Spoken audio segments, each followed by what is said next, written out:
रिमिकी झिमिकी देवा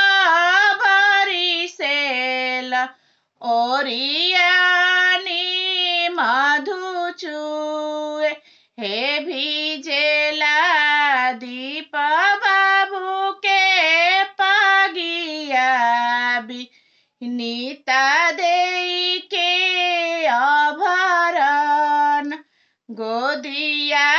में भिजेला आर्यना पूत अंगूरी प्रीसा बेटी रिमिकी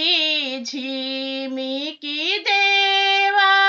भरिसेल ओरियानी मधु चुए हे भिजेला दीप बाबू के पागिया नीता दे के अभरण गोदिया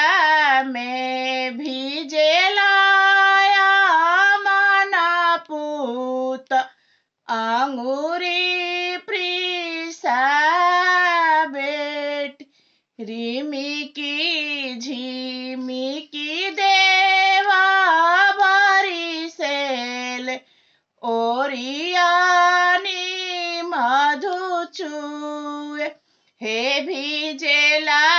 रजनी बाबू के पागिया